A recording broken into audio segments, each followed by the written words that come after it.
en train de montrer là. Donc, tout à l'heure, lorsqu'on sera en train de travailler, on va montrer comment tu peux faire ça étape par étape, en fait. Donc, c'est que tu as l'habitude de faire, tu écris ton commit message, après tu as plus hors réponse, hors généralement, et Visual Studio fait ça automatiquement, donc, commit directement dans ton repository local et il push également, en fait. Il te demande généralement, en fait. Et si tu veux, mais il peut encore pull in, en fait. Donc, au cas où il y a un nouveau code, il tire directement le code, en fait. Donc, ce que Alain a montré, en fait, c'est pour que tu comprennes, en fait, la commande, les différentes étapes qui sont cachées derrière le commit qu'on fait généralement sur Visual Studio, en fait. Visual Studio Code, oui. Ok. Bon, Hilary, je ne sais pas si tu as une question. Mais c'est toujours par rapport au merge là. Genre, on merge quoi en fait? Parce que comme nous, on faisait le groupe, moi, il n'avait pas utilisé GitMatch. Je ne sais pas à quoi ça sert vraiment. Bon, dans la session pratique, tu vas voir exactement ce qu'on mesh, parce que j'ai Ouais, ça précisément ici. ok. On va voir ça dans la session pratique. Bon, je pense qu'il n'y Alors, a plus. j'aurais une question, s'il te plaît, par rapport au versionning. Tu as dit au début qu'on obtient une nouvelle version, je crois que c'est après une sauvegarde. Moi, je voulais savoir, c'est après un git, je veux dire quoi, après un git merge ou après un git push qu'on obtient une nouvelle version. Euh, bon, d'abord, quand tu écris ton code, par exemple, si tu ouvres ton éditeur de code et tu crées tous tes fichiers, tu commences à écrire ton code. Dès que tu sauvegardes, tu vois, Mm. tu, tu git add, tu git push, tu git add, tu git commit, tu envoies dans le dépôt local. Ça, c'est la première version de ton code. Ok, donc c'est après un git push alors. Oui. Git Un commit, Git commit. git commit, Après un git commit. exactement. Mais le git commit, les modifications sont au niveau local. Ce n'est pas encore. Est-ce que je peux obtenir une version La version, c'est quand c'est déjà le dépôt distant ou local. Non, la version, c'est quand ça se trouve dans le dépôt. Bon, je ne veux pas dire que c'est précisément, c'est pas spécifiquement pour le dépôt local ou le dépôt distant, c'est partout. Dans la version, la notion de version, je voulais juste te faire comprendre que quand tu fais des modifications dans ton code, le code n'est plus d'une même, c'est plus de la version précédente, étant donné que tu as déjà modifié ton code. Donc, ce qui fait en sorte que quand tu modifies ton code, tu sauvegardes, tu git add, tu git commit. Ça, c'est la première version. Tu vois un peu, non? Et maintenant, quand tu git push, tu envoies dans le code distant, dans le dépôt distant. Ça, c'est ta première version dans le dépôt distant. Je ne sais pas si tu comprends. Je comprends. Ok. Merci. Euh, Idriss a la main levée. Oui, je voulais juste éclairer facilement en disant qu'en fait, la notion de version, c'est tout commit en fait. En fait, l'histoire de version, une version tu peux travailler uniquement en local sans jamais l'envoyer sur un serveur en fait, mais ça te permet d'avoir plus de versions en local. Dès l'instant où tu as fait un commit, ça veut dire que tu viens de sauvegarder une version. Un commit, c'est un état actuel d'un travail que tu veux sauvegarder. C'est pour ça que tu fais un commit. Maintenant, tu peux décider de l'envoyer sur un serveur qui s'appelle soit GitHub, ou tu peux même décider de rester ça dans ta machine. Ce qui est sûr, si tu veux voir toutes tes versions, tu peux faire juste la liste des commits que tu as fait depuis ton projet, en fait. Donc, c'est toi qui décides si tu vas envoyer sur GitHub ou pas. Mais à chaque fois que tu fais une commit, c'est une version, en fait. Ok, merci. Non, c'est exactement ce que ça Et dit. Wilfried pour la dernière question avant qu'on ne passe à la prochaine étape. Bon, je ne voulais pas poser une question, mais apporter aussi plus d'éclaircissement pour que les autres puissent aussi comprendre. En fait, si je pense, je sais pas si c'est ça qui vous embrouille, mais GitHub aussi est beaucoup pensé pour travailler ensemble lorsqu'on est sur un projet. Et il peut arriver que je fasse des modifications et toi, tu as besoin, par exemple, de mes modifications pour avancer. C'est pourquoi il y a un dépôt local et un dépôt distant. Lorsque tu fais un commit, tu fais ça dans le local d'abord. Donc, tu es peut-être à ta partie, tu as ta phase test. Et lorsque tu es sûr que, par exemple, je peux travailler avec cette partie-là, tu peux maintenant faire ce que tu peux maintenant push pour que je puisse aussi avoir accès à ce que tu as fait.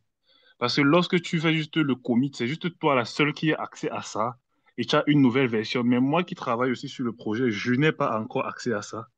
C'est lorsque tu fais le push que moi aussi, lorsque je vais vouloir maintenant faire un pull, donc quand je vais télécharger, je vais me mettre à la version à jour du projet, que j'aurai accès à tes modifications et je peux aussi apporter les miennes et faire la même chose en fait. Donc, quand on parle du commit, c'est juste d'abord que j'ai fait des modifications et je veux les sauvegarder. Je peux être à ma partie d'abord test. Puis lorsque je fais maintenant le push, c'est lorsque je suis peut-être sûr que ah, ça fonctionne, ou bien je voudrais que les autres voient aussi ce que j'ai fait pour accepter, pour s'ils peuvent accepter ou pas, s'il y a des modifications à faire. Mais c'est en fait à ça qu'est pensé le commit et le push. Le push, c'est pour dire tout le monde peut avoir accès à ça si on travaille à plusieurs. Et le local, maintenant, le commit, en fait, c'est lorsque je veux sauvegarder, en fait, ma version, mes modifications que j'ai fait. C'est tout. Ok, je pense que l'explication est assez claire. Bon, Dimitri, ça va si tu peux baisser ta main, comme ça, je saurai que ta réponse est ta question. Je ne serai pas confus si tu as une question ou pas. Bon, ça, c'était la partie théorique. Donc, on va partir au niveau de la partie pratique. Et pendant la partie pratique, il y aura disons, deux sessions à l'intérieur. La première session, ce sera le workflow de Git avec le dépôt local. Et la deuxième session qui sera tenue par Alex concernera le workflow de Git avec le dépôt distant. Donc, je vais faire le workflow de Git avec le dépôt distant. Je partage mon écran. Je commence.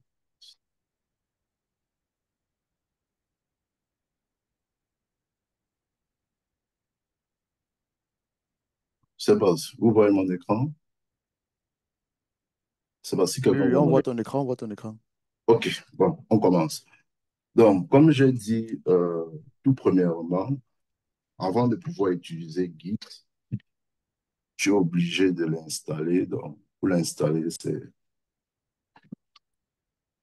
très facile. Donc, tu passes seulement sur le site officiel de Git et tu choisis juste Git Download. Tu choisis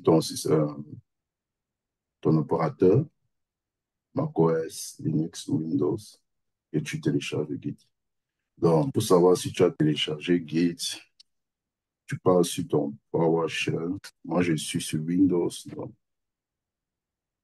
je pense que sur Mac, c'est ton terminal, bord de commande. Donc, tu écris seulement Git version. Donc, ça montre la version de Git que j'ai téléchargée, etc. Ouais, un peu. Et si tu veux voir les commandes, les différentes commandes de Git, tu écris, tu tapes Git à l'intérieur. Et ça va si, bon, quand je zoome comme ça, j'espère que vous voyez mes commandes. Donc, voici les différentes commandes de Git. Donc, bien évidemment, on peut effectuer toutes ces commandes avec l'aide de Windows PowerShell, mais il est préférable d'utiliser Git Bash. Git Bash, c'est le terminal qui a été spécialement construit pour Git. Donc, c'est pour ça que je vais le faire. Et avant de le faire, je vais d'abord créer un document sur mon desktop, Git test.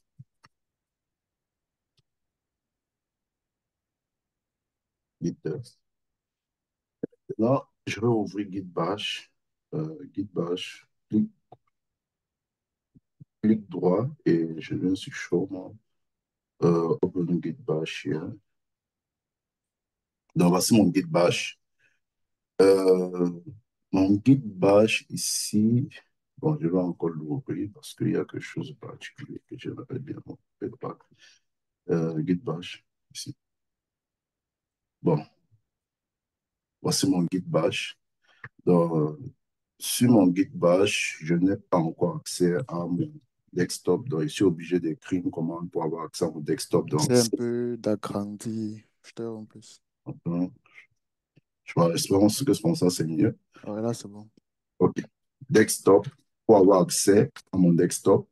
Et si j'ai, puisque j'ai bien écrit mon document, mon dossier sur mon desktop, il faut que j'ai accès à ce dossier. Et comment est-ce que je sais que j'ai accès à mon desktop? C'est à cause de ça. Donc, après avoir tapé la commande, si ça me renvoie directement, ça me dirige directement vers mon desktop.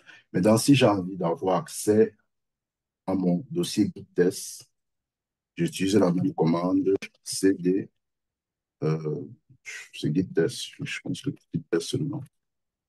Et automatiquement, j'ai accès à ce dossier. Donc, oui, une autre alternative, si tu aimerais éviter les commandes, c'est tout simplement d'ouvrir le dossier. Tu viens ici, tu fais clic droit et tu ouvres Open with Git Bash here, ou ouvrir avec Git Bash. C'est tout. Donc, voici ça. Je vais diviser mon écran.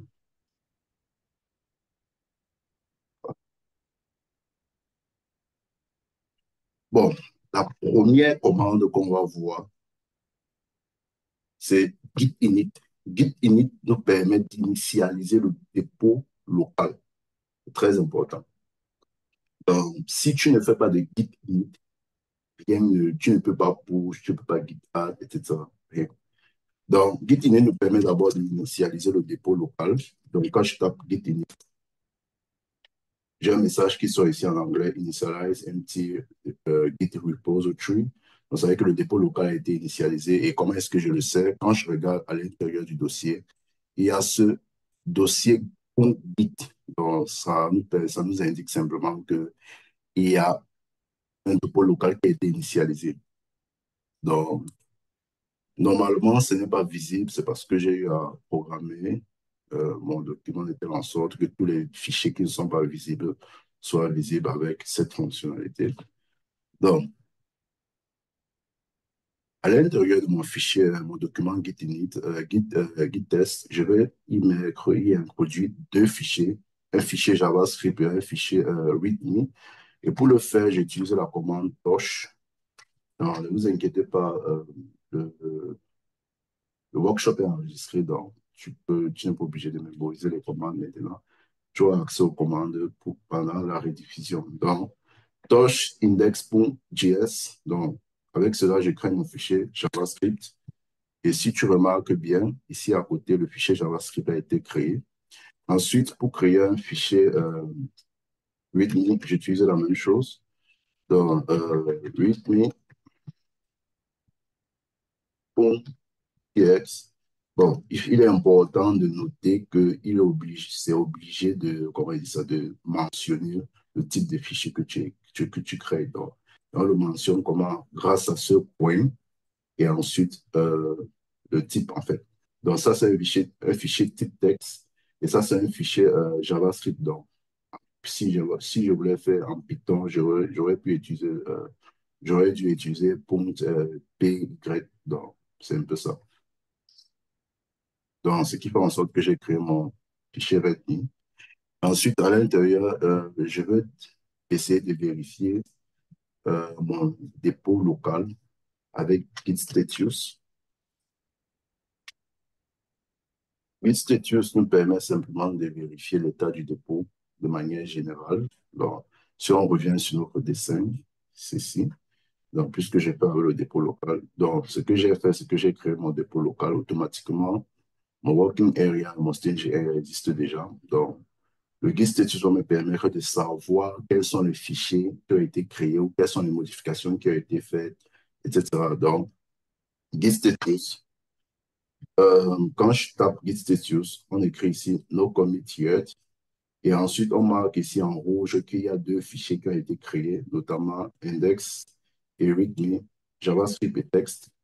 Donc, ici en bas, c'est pour ça que, comme les Git, c'est bon, si tu lis les messages et tu vas facilement comprendre que Git te dirige et en fait te permet de savoir un peu quelles sont les prochaines étapes que tu es censé effectuer, tu vois. Donc, c'est pour ça qu'ici en bas, tu vas voir Git add, et qui est notamment la prochaine commande qu'on doit faire. Puisqu'on a, puisqu'on vient de créer un fichier ici dans le coworking area, espace de travail. Donc maintenant, on va envoyer le fichier dans le staging area, zone de transit. Et la commande pour le faire, c'est git add. Donc, Git a deux formes, avec le point et sans point. Donc, avec le point, c'est-à-dire, ça nous permet d'ajouter toutes les modifications sur un tour. Et sans point, ça nous permet simplement d'ajouter les modifications une par une. Donc, modification dans le sens où les fichiers que je viens de créer. Donc, si j'ajoute git add index.js, j'ai ajouté mon fichier euh, JavaScript. Si maintenant, ensuite, j'ai envie d'ajouter mon fichier README, peux mettre le point dessus, ça va, c'est tout ce qui reste. Donc, comment est-ce que je sais si la commande a été bien effectuée? J'utilise le git status pour voir l'état de mon dépôt local. Et contrairement à avant, quand j'ai fait le git status, ici c'était rouge, les deux fichiers étaient rouges. Maintenant, étant donné que j'ai déjà ajouté les fichiers dans ma zone dans mon staging area, ma zone de transit, les fichiers deviennent maintenant verts. Bon, la prochaine étape sera tout simplement d'envoyer le fichier dans le dépôt local, donc ici, et on va faire un git commit. Dans le git commit, voici la syntaxe, -L, et ensuite suivi d'un message. Donc, je pense que les messages doivent toujours être dans les guillemets. Oui, je pense que le message doit être toujours dans le guillemet. Donc, le message ici représente tout simplement un texte descriptif qui explique en fait les modifications que tu as eu à apporter dans ton projet. Donc, dans ce projet Git test, les modifications que j'ai eu à apporter, c'est notamment la création du fichier JavaScript et README. Donc, je vais dire simplement created uh, JavaScript and README files.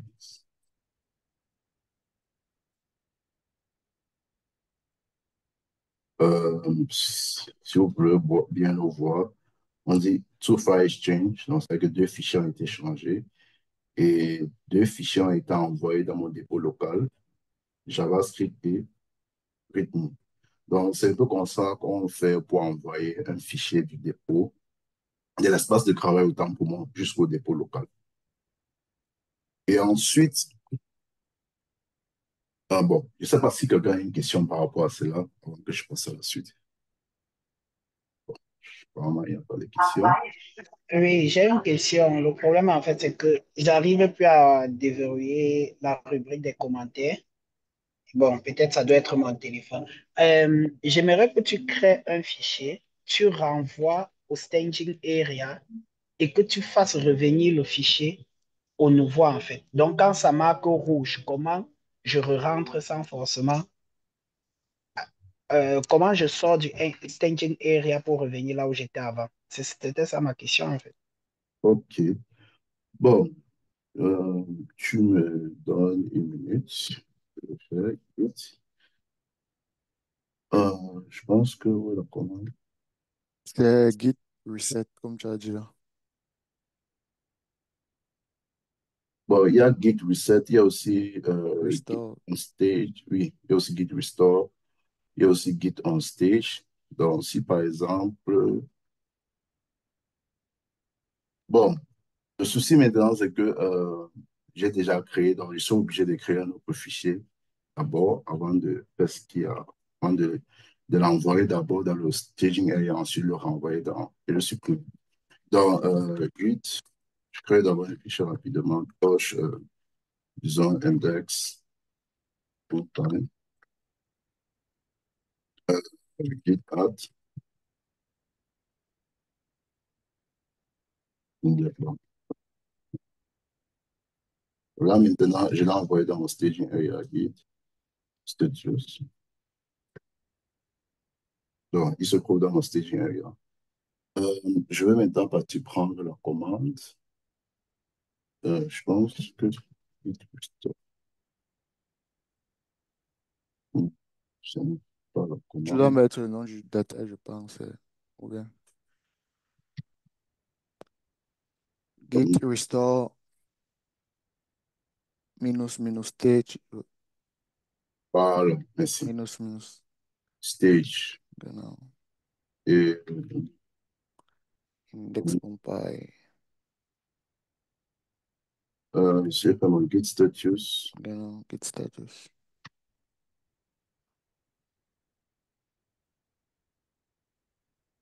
Ça rentre. Vous voyez que ça indique tout le temps. Ici, je l'ai ajouté à l'intérieur. C'était d'abord vert et maintenant c'est devenu rouge. Donc, c'est un peu comme ça qu'on le fait. Et je vais profiter pour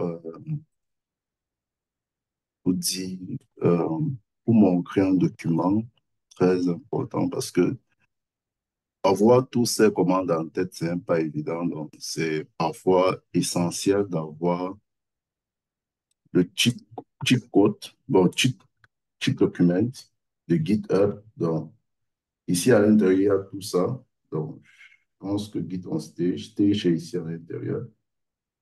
Euh, Juste pour montrer à Chris. Donc, je vais envoyer le document dans le groupe. Je ne vais pas maintenant.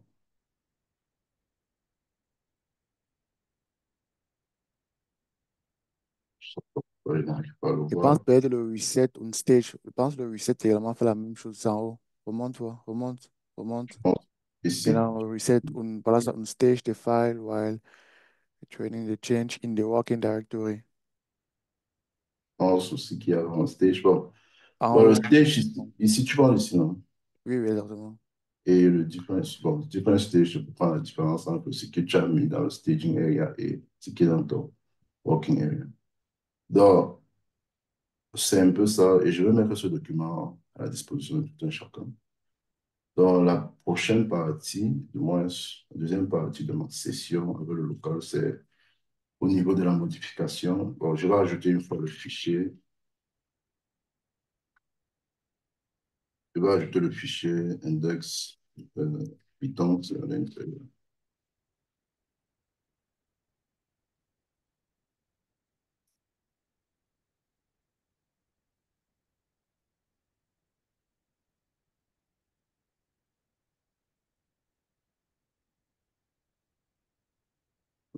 Bon, il a été ajouté dans le dépôt local. Bon, maintenant, ce que je vais faire, c'est que je vais essayer de modifier euh, l'un des fichiers ici à côté et vous montrer comment est-ce qu'on utilise les autres commandes comme gitlog, gitlog et comment est-ce qu'on fait pour utiliser aussi git restore. Donc, disons que je modifie le fichier JavaScript. Donc, quand je clique dessus, automatiquement, mon éditeur, le code s'ouvre. Donc, par exemple, ici, je peux à l'intérieur créer une variable, une constante de Créer temps. la grandeur également, s'il te plaît.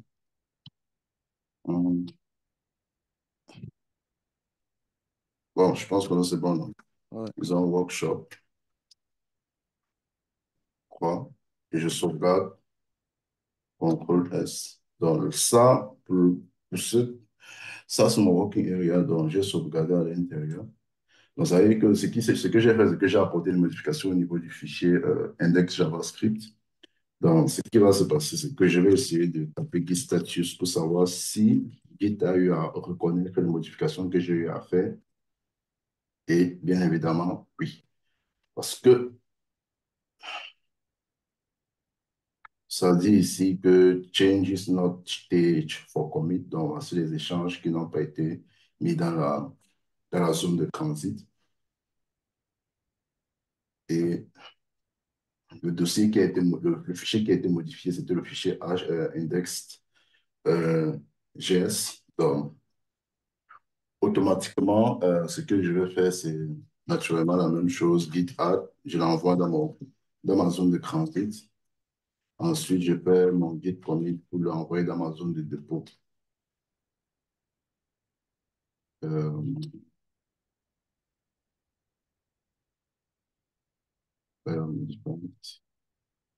yes. Bon, et vous pouvez voir ici que ça indique que le git commit a été bien effectué. Ensuite, on dit un fichier changé et une insertion, donc une, une modification qui a été faite. Donc, disons maintenant, par exemple, qu'on veut modifier le fichier README et ensuite supprimer les modifications. Donc, j'ouvre mon fichier README Et ici, j'écris peut-être workshop, je sauvegarde, je ferme. Euh, Même étape, git status pour voir l'état de mon dépôt local.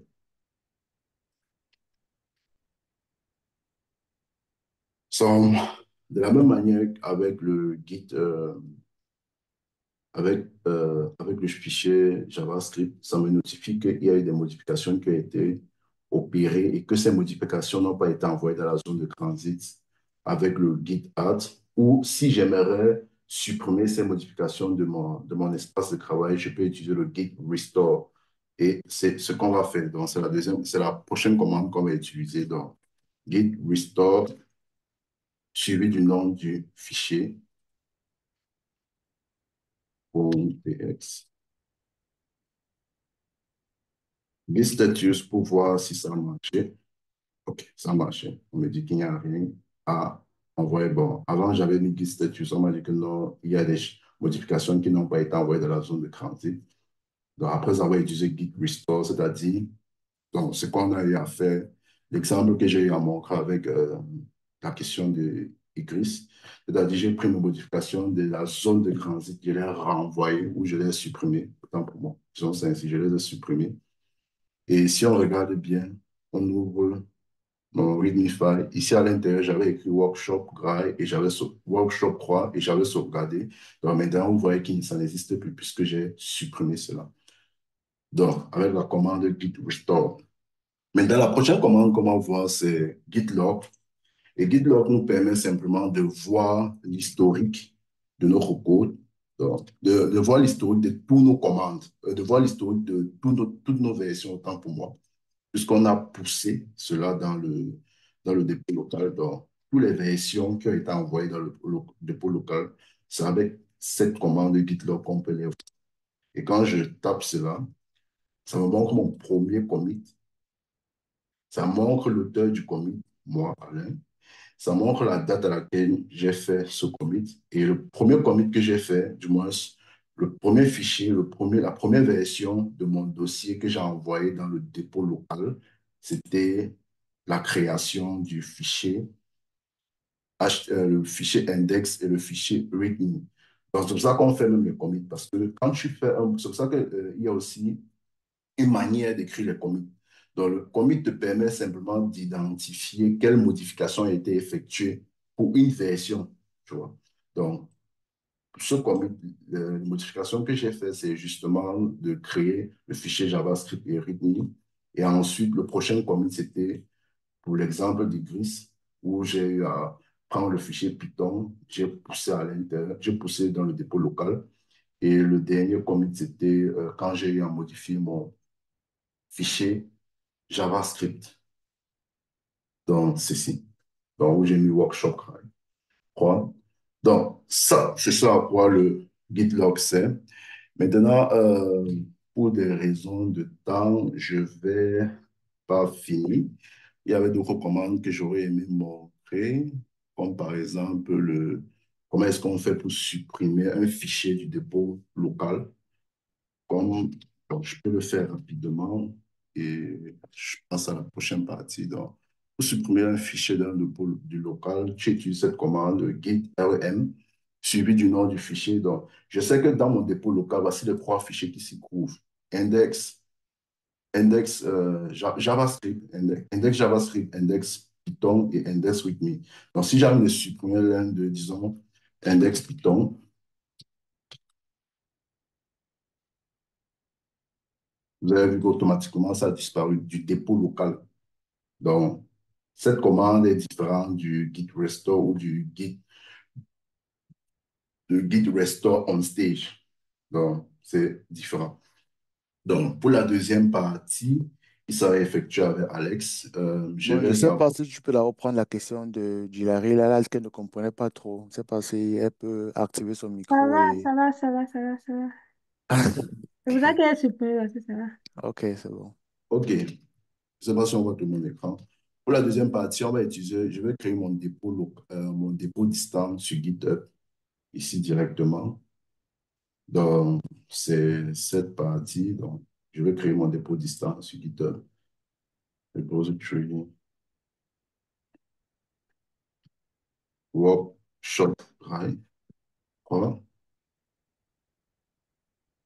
Bon, voilà ça que j'ai créé. Donc, c'est vrai que c'est un workshop. Donc, voici mon dépôt distant que j'ai créé. Et ce qui est intéressant ici, c'est qu'en bas, ça te montre comment est-ce que tu peux faire pour connecter ton dépôt local à ton dépôt distant. Donc, voici ça ici. Voici les commandes qu'il faut simplement suivre. Ou si tu n'as pas encore créé un dépôt local sur ton ordinateur, tu peux suivre ces commandes. Donc, ça commence bien évidemment toujours avec git init, ensuite git add, etc. Donc, puisqu'on a déjà notre dépôt local, on va suivre ces commandes ici. Donc, je vais prendre mon git ici. Bon, ce que je vais faire, c'est d'abord écrire git remote. Git remote me permet de me connecter automatiquement à mon dépôt distant. Git remote suivi du lien HTTP ici. Je pense que Alex va parler de ça en détail. Donc, je prends, je copie, après je colle ici à l'intérieur. Bon, maintenant, la prochaine commande, c'est git branch main. Bon, ceci nous permet simplement de changer de branche. Parce que si tu remarques bien, ici, il y a master. Ça veut dire simplement dire qu'on est sur la branche master. Et maintenant, étant donné que mon dépôt distant fonctionne avec la branche main, quand Alex va le faire, il va expliquer plus amplement. Donc, fonctionne avec la branche main. Il faut que je change automatiquement de branche pour pouvoir connecter mon dépôt local à mon dépôt distant. Donc, git branch, moins main. Si vous regardez ici, j'ai changé de branche. Et la branche que je suis, c'est git main. C'est main autant pour moi. Ensuite, j'ai fait mon git push, dans le fameux push dont on parle depuis. Celui-ci, git push, pour l'envoyer dans mon dépôt distant.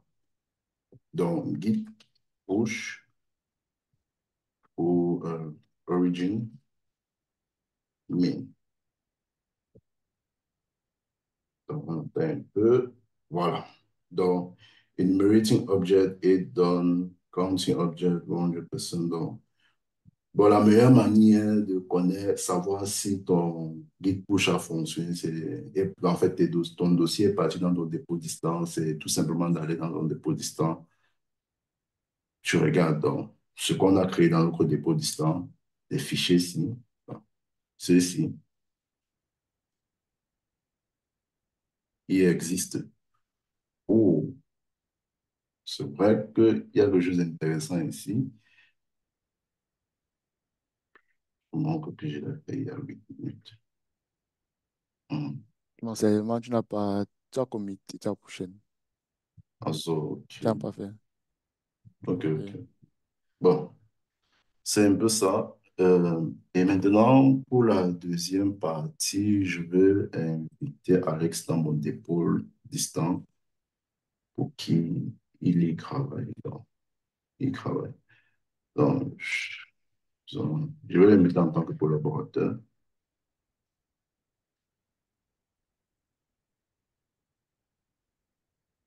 Donc, je viens de l'inviter, donc il va simplement accepter quand l'invitation.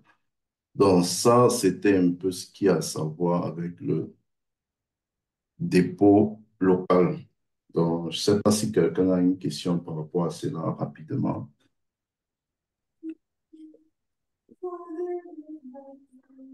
Bon, j'avais une question, je ne sais pas si ça va, je sais pas si vous allez arriver plus là-bas.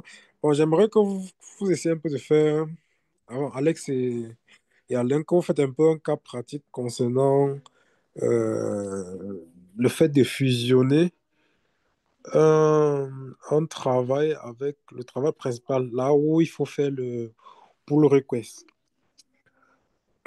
Si c'est possible de faire un cas pratique, ça en théorie, je ne comprends pas ça très bien. Bon, Mais on va pas. comment c'est? Je pense qu'il parlait, c'était à prévu. Donc, on va faire un cas pratique et vous allez voir vraiment les poules et tout. Vous allez voir. Ok. avec le git merge. le Git merge. Donc, tout ça, en fait, c'est la deuxième étape, en fait. Ah, super. On a prévu de le faire pendant la deuxième étape. Ok, super. Bon, là, maintenant, je partage quand rapidement.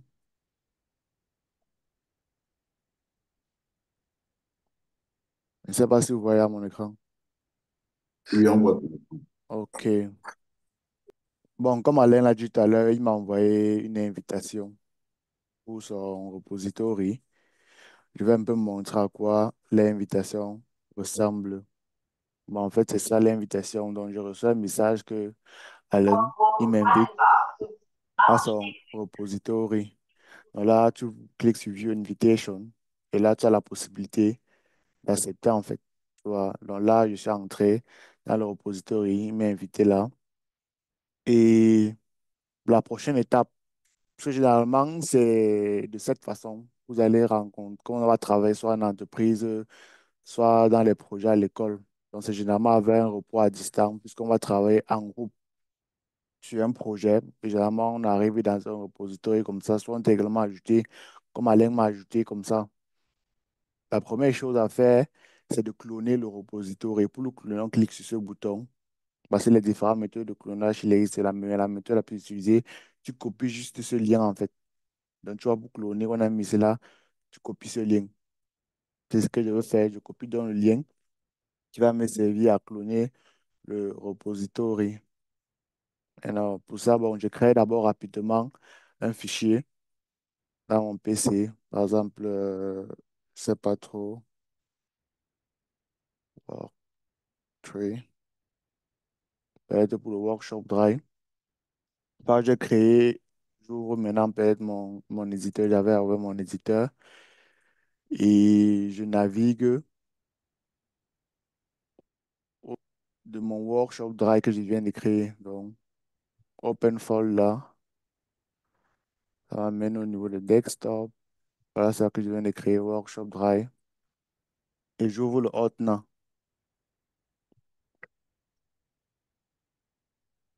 Maintenant, une fois que je vois mon hotna, je pars dans mon terminal. Bon, ça, ce que ça en effet pouvez faire sur n'importe quel éditeur. Donc, moi, chez moi, c'est pas Visual Studio Code, mais c'est exactement la même chose que Visual Studio Code. Et comme vous pouvez également le remarquer chez moi, je n'ouvre pas directement le bash parce que j'ai eu à intégrer le bash dans dans mon, dans mon terminal directement de mon éditeur. Donc, je viens d'ouvrir mon dossier qui était le desktop WorkDrive que j'ai créé tout à l'heure et je vais cloner le repository. La commande pour cloner le repository, c'est git clone et tu mets le repository. Là, me donne le nom que je viens de copier tout à l'heure, si je ne peux pas encore rapidement montrer une seconde. OK, now. Ce repository que je viens de copier, j'ajoute simplement là et Enter. Alors, comme vous pouvez voir, le dossier apparaît directement. Moi, j'ai mon dossier, j'avais créé, c'était WorkDrive. Et par le dossier que Alain a créé tout à l'heure avec nous. Donc, ce que je vais faire, je me déplace donc dans le dossier en fait, puisque là actuellement, je ne me trouve pas encore dans le dossier qu'Alain a eu à créer. Là. Donc, je dois me déplacer dans ce dossier avec CD, Work. Là, maintenant, vous voyez, il y a main. Ça veut dire que là, je me trouve dans la main branch. C'est quoi la main branch? Je rentre encore rapidement au niveau de GitHub. Comme vous pouvez le voir, c'est là que vous pouvez voir les différentes branches qui existent en fait. Et actuellement, il existe une seule branche qui est la main branch. En entreprise, bien dans votre projet, vous avez généralement remarqué, lorsque vous travaillez sur un projet, il y a généralement plusieurs branches en fait. Donc, c'est-à-dire, par exemple, une main branch où il y a le code principal, où il y a la release, si on peut le dire ainsi. Il y a une branche où il y a le développement, où on est encore en train de faire. Il y a peut-être une branche qu'on est en train de faire un feature. Par exemple, l'exemple pour un site internet qu'on est en train de faire. On ne développe pas directement tout ça sur la main branch. Donc, on peut développer, je sais pas, on crée une branche spéciale pour, par exemple, le logging. Et c'est sur la branche là qu'on fait le logging. Maintenant, dès qu'on a fini, peut-être ça passe maintenant dans le test, peut-être dans une branche qui est spécialisée juste pour le test. Et une fois que peut-être on teste, on merge ça maintenant peut-être sur la branche du pre-development, voilà, sur la branche pour le release en fait. Donc, c'est généralement ce qu'on va rencontrer. Donc, la prochaine étape, comment faire? On va un peu essayer de simuler ça. Donc, on va créer nous-mêmes une branche, par exemple, pour le développement en fait. Donc, je peux ouvrir ça pour voir un peu ce qu'il y a à l'intérieur. Et la commande pour créer une branche, en fait, c'est git checkout -b. Le -b, en fait, on veut simplement dire, je vais simplement ouvrir dans git, que, OK, au cas où la branche qui va créer la dev branch que je suis en train de vouloir créer, au cas où tu remarques que cette branche n'existe pas encore créée là. Donc, si effectivement git checkout -b dev et que dev existe déjà, ça va seulement switcher sur la dev branch. Donc, ce que tu vas faire, switch une new branch. Donc, là, directement créé. Là, comme vous pouvez le remarquer, j'ai changé de branche. Là, j'étais encore sur la main branch. Et là, je suis sur la dev branch maintenant. Bon, je ne sais pas si Alex peut répondre à la question de Ah, Igris. OK. Euh, la Igris, commande qui permet de quitter. J'ai une main levée. Oui, Idriss, tu peux parler. Si je parle, ne te suis pas.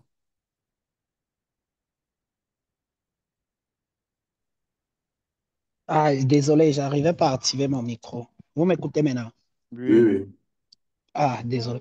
Oui, je sais qu'en entreprise, en fait, on interdit, en fait, si je veux même pousser quelque chose sur la branche principale, ça ne va pas, je vais recevoir un message que je n'ai pas l'autorisation pour pouvoir pousser quelque chose sur la mine, en fait. Je ne sais pas si vous avez aussi prévu montrer cela, mais c'est puisque je projette travailler sur les projets avec les gens. J'aimerais savoir comment on fait ce truc-là, c'est-à-dire interdit à quelqu'un de pousser directement sur la mine, en fait. C'est-à-dire, s'il crée quelque chose et qu'il veut même pousser sur la mine, il va recevoir un message qu'il est interdit, en fait. Je ne sais pas comment ça se fait. Oui, je pense que c'est possible. Là, on pourra regarder à la fin si. On va essayer de regarder ça à la fin dans les paramètres, dans la configuration. La personne qui a créé le dépôt, en invitant, il peut t'assigner sur les branches bien Et précises. je vais juste pour donner un indice à Igris, si Alex n'a pas encore vu la page où il y a mon dépôt, le dépôt, donc, un instant. Bon, si tu lis ici en haut, tu vas voir que you have now access to push in the repository. Donc, quand j'étais en train d'initialiser le compte, j'ai ajouté Alex en tant que collaborateur. Tu vois un peu, donc, il a cette possibilité de pousser le code de pousser son code dans la main branch. Et bien évidemment, avant de pousser le code dans la main branch, puisqu'il n'est pas auteur du code, du repository, on va me demander euh, la permission autant pour moi. On va me signaler autant pour moi avec un compare et pull request. Donc, tu vas le voir quand il sera en train de finir l'exemple. OK. Bon, comme il a été en train de dire, là, on vient de créer une branche en fait. Donc, c'est-à-dire que tout ce qu'on fait actuellement n'est plus sur la branche principale, c'est sur notre base, sur notre branche de développement. Bon, là, on s'est dit, bon, on veut maintenant créer, supposons que c'est un site internet qu'on veut faire, on s'est dit que, bon, là, créons maintenant un autre fichier, c'est-à-dire, une seconde, new file, de créer par exemple un index.html par exemple.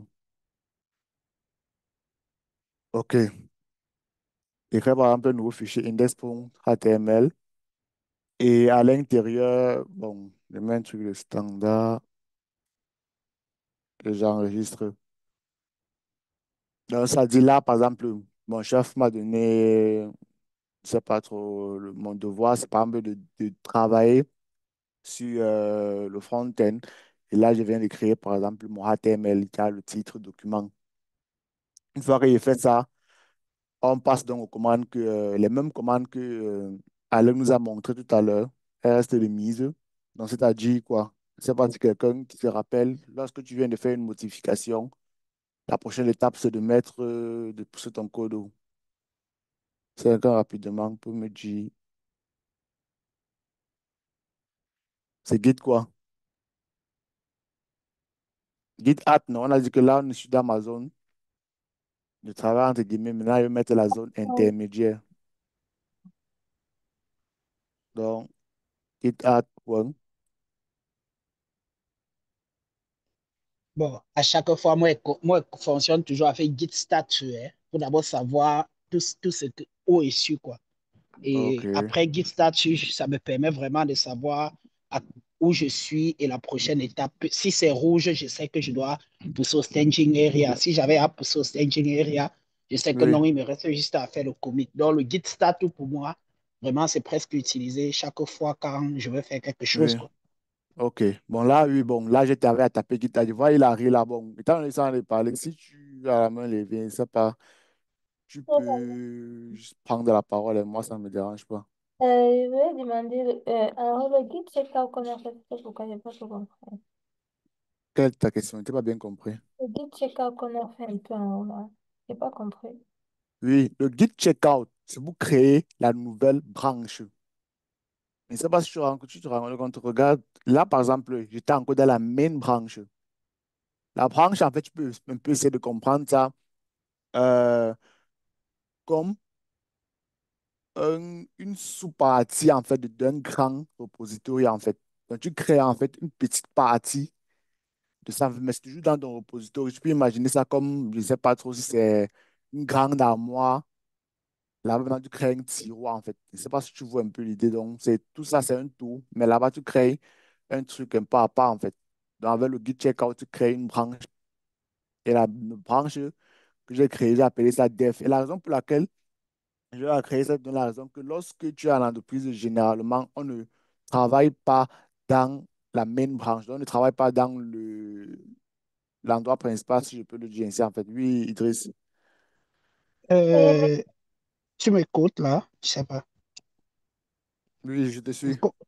Oui, en fait, je pense que concernant l'étape de la branche, euh, la version normale qu'on fait lorsqu'on est dans un projet collaboratif, c'est que ce n'est pas le dev qu'on crée. Chaque branche, en fait, c'est un exercice précis, c'est une tâche précise qu'on t'a donnée, en fait. Et la branche se crée d'abord en remote. Et là, tu peux faire git branch -A pour lister toutes tes branches, pour voir déjà là où tu es quand tu es en local. Et là, maintenant, tu peux choisir de check out sur Git checkout pour une branche principale. Il peut y avoir 100 branches, mais toi, tu veux savoir sur quelle branche tu es en local. Il faut d'abord faire Git branch -A qui va te donner la liste de tous les branches qu'il y a pour que tu vois tous les branches qui sont là. Et là, tu peux décider de check out sur la branche que tu as créée. Mais tu as jumelé les deux en faisant git branch -B dev. Ça veut dire qu'en fait, tu as dit que si la branche n'existe pas en remote, il faut créer. Mais ce qui est Exactement. fait, c'est que on crée la branche en remote et on check out sur la branche qu'on a créée en local, en fait. Oui, oui, exactement. Là, ce que je monte en fait, c'est peut-être d'un projet, tout, tu peux le faire comme ça. Et comme Maîtrise le dit également, en principe, même, tu n'auras même pas si c'est moi l'entreprise, tu n'auras même pas les règles pour pouvoir créer une branche, en fait. Tu n'auras même pas, en fait. Donc, de base, ton chef va te dire que, OK, toi, tu travailles, va tirer ton code sur tel endroit, tu vas tout simplement aller tirer ton code et tu vas faire avec Git Checkout. Et généralement, il va te donner la branche. Ou bien toi-même, tu peux regarder en avance dans quelle branche tu te trouves, en fait. Bon, là, on va donc passer dans la prochaine étape. Là, il vient de taper de Git status. Ça veut donc dire que étant donné que ça en vert. mais Là, pourquoi ça en veut alors qu'on n'a pas commit? tu dis, Pourquoi ça en veut alors qu'on n'a pas fait git commit? ça en vert, la première étape, c'est en rouge lorsque c'est encore à Git add, non? Là, il tape Git add, ça part d'abord en vert, en fait. Bon, ne te fie même pas trop aux couleurs, parce que, bon, pour moi, les couleurs, ça peut dépendre. Tu peux modifier mon éditeur texte, ça me donne telle couleur. Moi, il faut simplement lire ce qui est également écrit, en fait. Ah, ok. Voilà, maintenant, la prochaine étape, c'est seulement de faire Git. commit -M. Le message your HTML file is created. OK. Donc là, je l'envoie donc. Maintenant, je l'envoie. On passe donc à l'étape suivante qui est de push un nom. Donc, git push maintenant. Genau. Voilà, vous voyez une erreur. Là, l'erreur, on la montre pour un peu essayer de comprendre que généralement, lorsque tu travailles avec Git, comme Alain l'a également dit tout à l'heure, tu ne peux pas connaître toutes les commandes en tête. Il peut arriver que tu travailles et ton code que tu écris, bon, ta commande que tu écris te donne une erreur en fait. Pas paniquer, il faut simplement lire ce qui est écrit en fait. Parce que tout à l'heure, Idriss évoquait que bon, généralement, on crée directement la branche dans le serveur maintenant sur GitHub. Lorsque tu le crées en fait, la liaison, lorsque tu le crées directement dans le serveur et que tu clones, une liaison en fait est directement créée entre, entre ton local et ton serveur. Mais là, par exemple, peut-être que j'ai créé directement chez moi. Lorsque je vais push un, là, on me fait comprendre qu'il n'y a pas encore de upstream. Donc, si on commence à, il n'y a pas encore un canal qui a été créé entre mon local et le repository GitHub, en fait. Et ce qui est bien, il te dit directement ce qu'il faut faire, en fait. Donc, tu copies tout simplement. Et ça, là, on va juste le faire une fois, en fait. Vous allez remarquer la prochaine fois, il va seulement mettre git push et ça va directement prendre parce que le upstream serait à créer. Donc là, il me set un upstream. Enter. Genau. Là, ça prend. Et si je pars donc pour vérifier dans le Allen, vous voyez exactement la def branch a un nouveau fichier, c'est-à-dire index.html. Et là, si on part sur la main branch, vous voyez qu'il n'y a pas d'index à ce niveau, non? Il n'y a pas d'index.html. Donc, les modifications, comme j'étais en train de dire, les modifications que j'ai eu à faire étaient seulement à ce niveau. OK, là, on va passer également à un autre concept comme... S'il te plaît, tu Oui, peux aller un peu sur là où c'est marqué deux branches là. Je veux voir quelque chose. oui. Non, non, Voici à la... côté. Non, non, à côté de dev. Là, Oui, oui. oui. Là-bas, ça veut dire que la modification que tu as apportée ne se trouve pas. Ce n'est pas encore fusionné à la branche principale ou bien en main, n'est-ce pas? Oui, ce n'est pas dans la main branch, ce n'est que dans la def branch. Ah, d'accord. Ce n'est que dans la def branch, en fait. Et Adam, est-ce qu'en ce moment-ci là, euh, Alex peut voir la modification que tu as apportée? Lui peut voir, s'il entre dans son GitHub, Mais, il peut voir ça en local. À mais part s'il si ce n'est passe pas sur la encore branche. fusionné, parce que ce n'est pas encore fusionné, ou bien? Si Alan se connecte sur Oui, GitHub maintenant, si on est en oui. train de parler, il entre, il va voir ça, puisqu'on a cloné le repository, on travaille sur le même repository ensemble. Donc, il Ah, voit directement ce que j'ai fait sur la dev branch. ah, Je ne sais pas d'accord. si tu comprends un peu le principe. Je S'il comprends. part sur la dev branch, il va voir que, OK, Alex vient par exemple de créer un fichier index.html par exemple. Il va Ah, voir ça. ok, ça marche. Donc maintenant, on va passer également à un autre concept très, très important qui est le merging, gérer les conflits d'abord. Parce que généralement, à l'entreprise, tu n'es pas le seul à travailler sur un projet et les conflits vont toujours arriver. Ce sont les conflits, ce n'est pas les conflits entre les programmeurs, c'est le conflit dans ton code en fait.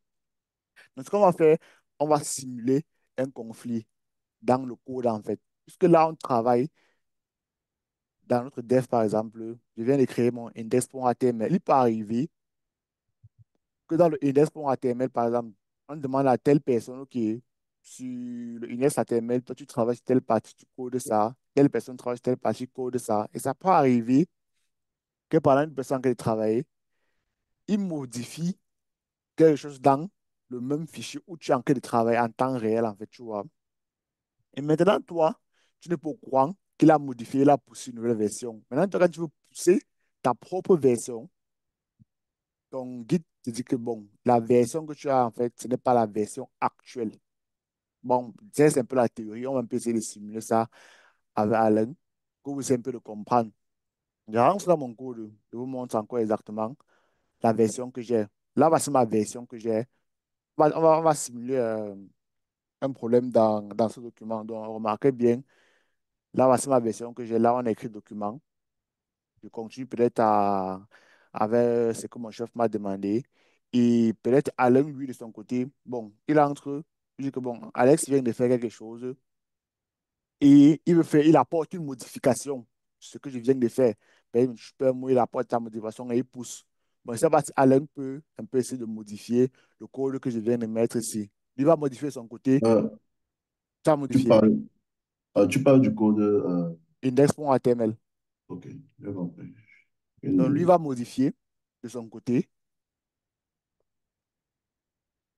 D'ailleurs, tu modifies, tu me dis, j'actualise de ce côté pour qu'on voit la modification qu'Alain a fait.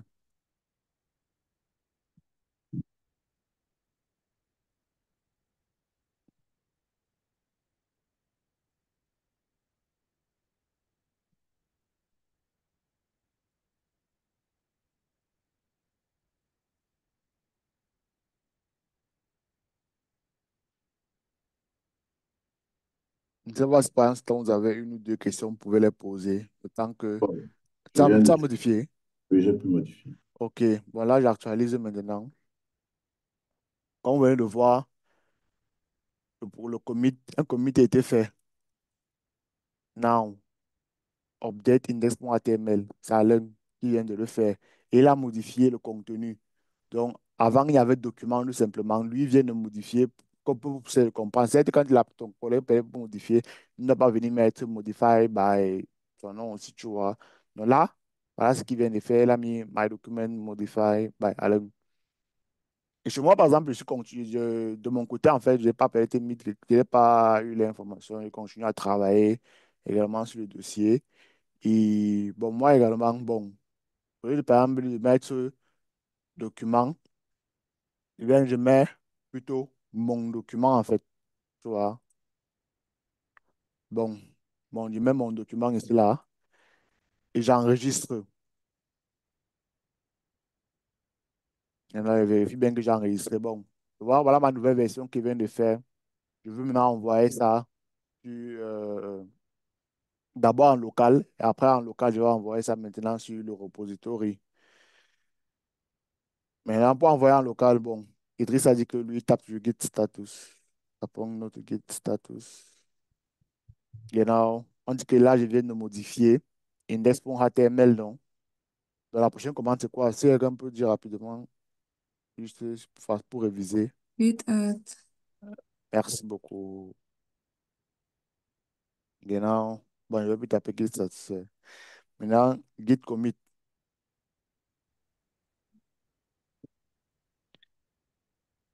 Minus M. Tu dis?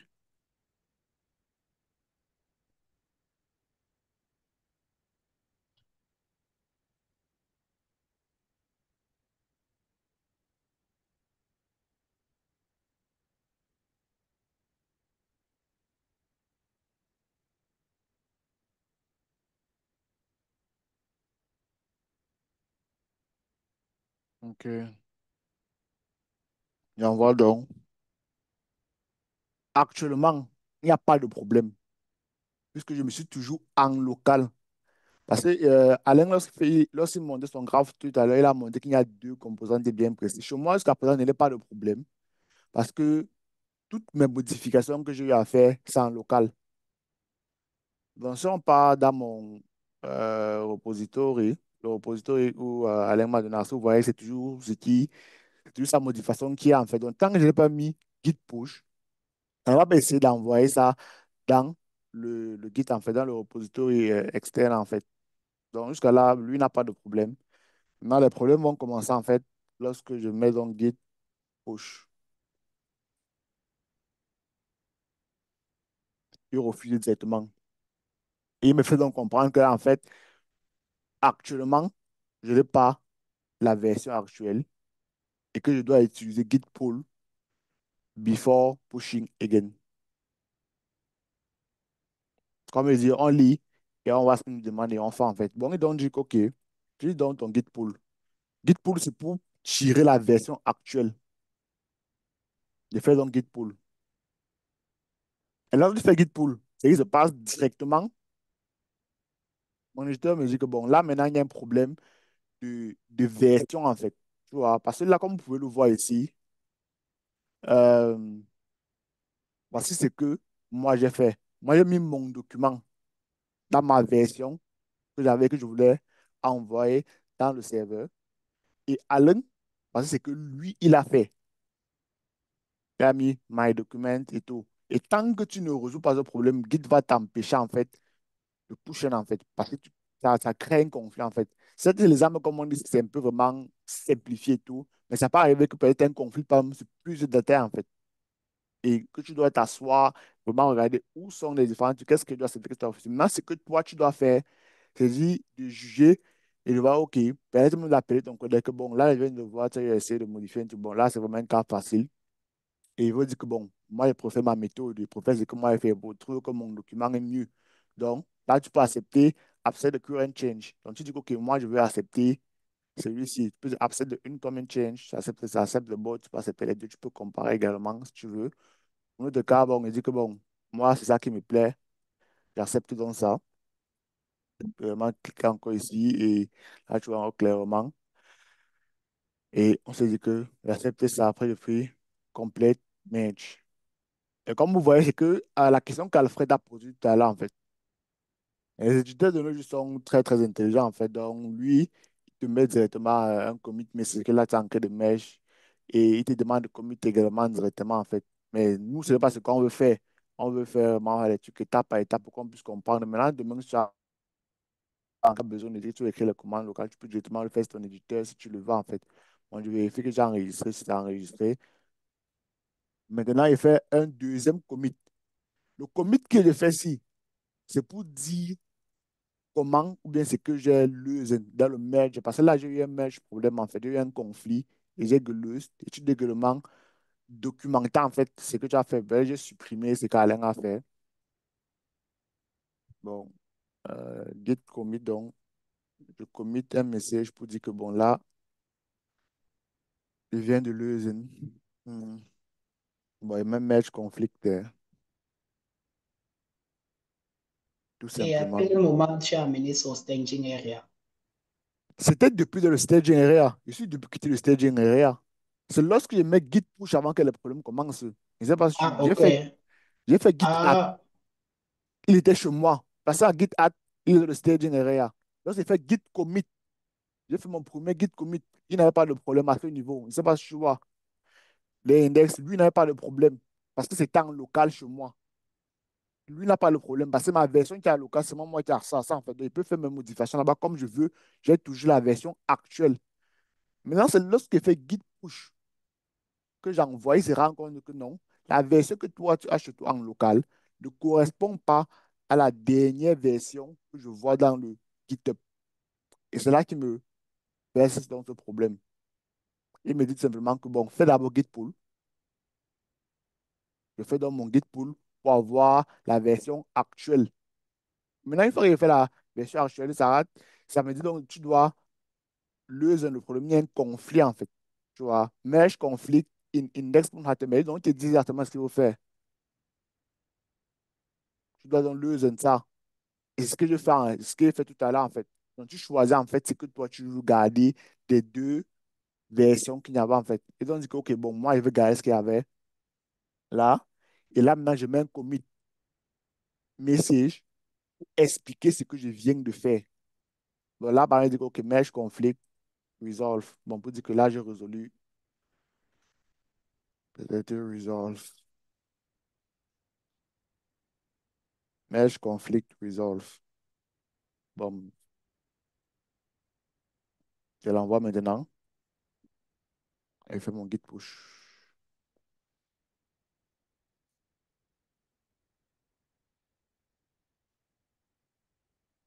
Maintenant. Là, il accepte maintenant. Si on part maintenant dans le code, on se rend, j'actualise. Ouais, là, c'est maintenant mon document. Merge, conflict, resolve. J'ai fait ça là quelques instants, en fait. Je ne sais pas si vous comprenez. Il va Wilfried a une question. Ou bien c'est un ajout. Wilfried, tu as la parole. Euh, c'est une question dans la mesure, dans ce cas de figure, si tu as préféré, par exemple, tes changements par rapport à celui de Alain, si je ne Oui, me trompe pas du nom. oui. Qu'est-ce qui se passerait en fait si tu as besoin aussi des changements que Alain a fait pour continuer le développement? Donc, si vous, lui et toi, vous travaillez sur le même dossier et lui, il a fait des changements avant toi. Donc, au lieu de accepter un, tu as besoin de ces changements pour continuer aussi. Oui, tu peux, c'est possible également. Bah, c'est ce que tu avais comme mon ligne avec Accept Bot. Tu peux accepter les deux, en fait. Hein? C'est Dans la mesure où possible. combiner les deux ou bien. Exactement, oui.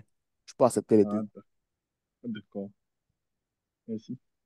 Bon, juste pour aussi ajouter, il faut aussi savoir que le mesh conflict, c'est quand vous avez le même fichier de code, mais il y a juste une partie du code qui n'est pas exacte, tu vois.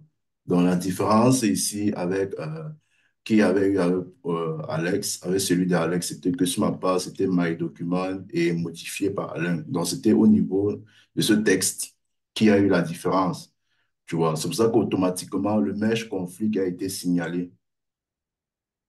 Je sais pas si tu vois. Donc, Oui. c'est- OK. Euh, Bon, euh, oui. Oui, vas-y, pardon. vas-y, Manuela. Oui, je voulais dire, ça veut dire, ça concerne en fait le niveau de la ligne, s'il faut dire ça comme ça. Parce que tu as Alain a modifié au niveau de la ligne 6 et Oui. Lex, pareil, a modifié au niveau de la. Donc, ça veut dire qu'il y a une différence en fait. Je Mhm. pense que si Alain modifiait peut-être la ligne 5 et Alex modifiait la ligne 6, il ne devait pas avoir le même conflit ou bien. Hmm, il ne devait pas avoir un mesh complexe, exactement. Donc, ça veut dire que c'est au niveau de la ligne en fait. Bon, c'est pas aussi bien de dire en fonction de la ligne. C'est mieux de regarder le code exactement, ce qui a changé dans le code. Et voici, c'était la partie ici qui causait conflit. Tu vois un peu, non? Donc, Mhm. la partie du texte document aurait pu se trouver à la ligne 7. Tu vois. C'est pour ça que je dis que c'est pas bien de définir cela en fonction de ligne, mais en fonction du code. Ce qui change, ce qui fait la différence entre les deux codes. Donc, Alex, Gris a levé la main. Je ne sais pas si Gris m'écoute. Non, c'est bon, j'ai baissé. Ok. Donc, Alex peut continuer. OK. Voilà, maintenant, on va passer à ce que Rodrigue demandait tout à l'heure, là, le merge. Bon, on vient, par exemple, moi, Alain, on vient de créer notre joli HTML. Et là, maintenant, peut-être on a eu à tester et tout. Bon, c'est pas forcément nous qui allons faire le merge, mais je suppose là, maintenant, c'est ton team là, c'est passé aux différentes prochaines étapes. Là, maintenant, on va faire un merge. Bon, supposons que c'était un projet, par exemple, qu'on faisait, par exemple, à l'université, bien en gros. Là, maintenant, tu as testé, OK, ça marche comme tu veux. Et tu veux maintenant merge les modifications que tu as faites dans la dev avec la main. Donc, c'est notre feature qu'on veut créer, travailler sur le front-end. On a testé, on a vu, OK, tout est parfait. Et on veut merge maintenant sur la main branch. Donc, ce qu'il fait, là, je me trouve encore dans ma dev branch. J'ai changé d'abord pour aller dans la main branch. Je vais dire check out. Main. Quand vous avez vu, le BFX que j'ai mis tout à l'heure pour créer ça avec minus B. Donc, le minus B dit simplement, comme je le disais tout à l'heure, qu'au cas où ça n'existe pas, créez-moi un truc. Mais git checkout, ça part directement sur la branche en fait. Donc, même si ça n'existait pas, ça laisse seulement dire que ça n'existe pas. Ça n'allait pas créer en fait. Voilà, comme vous voyez, je me trouve au niveau de la main branch. Ce que je fais donc, tu dans mon buffet git, merge, je dis donc, ok, je dis donc ce que je veux merge en fait. Ce à quoi je veux merge. Donc, là, je me trouve à la main. Donc, il va prendre ce qui est dans Dev, il va mettre dans Min. Donc, vous pouvez le comprendre un peu ainsi, en fait. Voilà, donc ça qu'il ajoute chez moi.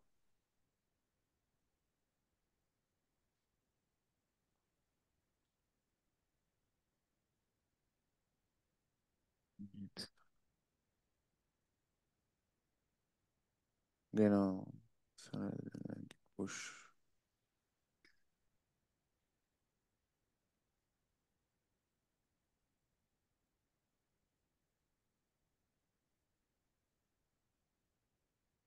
Genau. Lançons pas maintenant sur une autre. Là, j'étais encore dans la dev branch, non? Là, vous voyez dans la dev branch, il y a mes quatre fichiers. Et lorsque je pas maintenant sur la main branch, le index qu'on a créé tout à l'heure là, le voici maintenant en fait. Lui, il n'était pas là avant. Donc, le voici maintenant. Une fois qu'on a mergé, on a pris le code qui était ici, on l'a envoyé. Donc maintenant, je suppose aussi avant qu'on une autre branche, soit pour travailler, je ne sais pas trop, sur le logging, travailler sur quoi. C'est ainsi de suite qu'on merge pour former en fait le projet. Par exemple, lui, Idriss. Euh, vous m'écoutez là. En fait, est-ce qu'il n'y a pas une étape du pull request que tu as omis? Parce que je pense que une fois que tu as envoyé sur le serveur, tu vas créer le pull request et assigner peut-être ton chef ou bien ton supérieur en tant que reviveur. Et lui, il va prüfer ton code et valider peut-être avant que c'est lui qui doit merge ou bien parce que moi je pense que le merge ne se passe pas en local en fait, bref sur ton terminal, mais le merge va se passer plutôt au niveau du remote en fait. Bref, je me dis, il y a d'abord le pull request. Quand tu as poussé, il y a d'abord un message de pull request. Le pull request, c'est cette étape-là où ça permet de créer un pull request pour dire que j'ai envie de merge un truc, essayer de vérifier pour voir s'il y a des trucs ou des questions. Et si vous approuvez, je peux merge en fait. Ça peut merge. Je ne sais pas si tu as pensé à l'étape de pull request en fait. Ça, là, c'est, bon, je sais pas, ça, c'est vraiment une possibilité de le faire. Mais ce qu'on veut parler à montrer, ce qu'on voulait simplement montrer ici, en fait, c'est qu'il y a la possibilité de merge. Maintenant, ça dépend de l'entreprise à l'entreprise. C'est chaque entreprise, en fait, qui utilise son système. Mais comme tu es en train de dire, ce n'est pas toi qui merge, en fait. Là, comme je t'ai en train de dire, tu as développé ton feature que tu as développé. Avant que tu ne développes même, on ne merge non pas exactement. Peut-être ça passe même d'abord à une prochaine étape. On envoie ça sur une autre branche. La branche, peut-être que les gens qui vont tester ça. Quand ça finit peut-être de tester, peut-être on l'envoie, on passe encore en release, peut-être on observe d'abord, on met d'abord ça en pré-release. Maintenant, ça passe peut-être à la branche avant que nous va être une autre fois en fait. Mais l'objectif, c'est seulement de montrer en fait qu'avec avec la commande git merge, tu peux merge en fait. Mais maintenant, en fonction de comment est-ce que vous travaillez, en fonction un peu de l'entreprise, ça, eux, ils utilisent, ils ont leur workflow qu'ils utilisent à peu près. Comme toi, tu es chez toi là, tu n'auras même pas la possibilité de merge en fait, tu vois. Parce que merge, ça veut dire que bon, tu dis, il y a ce qu'on a fait là, c'était bien. Et pour arriver à là, ça passe par plusieurs processus en fait. En fait, moi, je pense que même ayant la possibilité de merge, lorsque je fais le pull request, ça va vérifier avec tous les autres fichiers. Et même en remote, ça peut me demander après le pull request si je veux merge directement avec la branche principale. Je pense que si tu crées une branche, tu fais quelque chose, tu envoies, tu vas voir comment ça te demande de créer un pull request de façon automatique. L'étape de pull request, c'est l'étape qui vérifie ce que tu veux merge avec tout le projet pour voir s'il n'y a pas de cassure quelque part avant de te permettre de merge en fait. Bon, Exactement. je peux répondre directement à Igris et je réponds aussi à sa première question. Bon, Alex, je sais pas, tu peux partir au niveau de settings, le settings de entre dans le Le- dépôt, entre dans le dépôt, oui. ok. Bon, ça, là, tu es dans mon site, Ah ouais, ouais. entre dans Work. dans le work. Je vais aller voir directement. Bon, Là, je vois pas setting. Je pense que je dois ouvrir. bon, comme je pense que c'est parce que comme je suis auteur Oui. J'ai du pas accès aux settings. bon, je vais partager mon écran. Partage ton écran.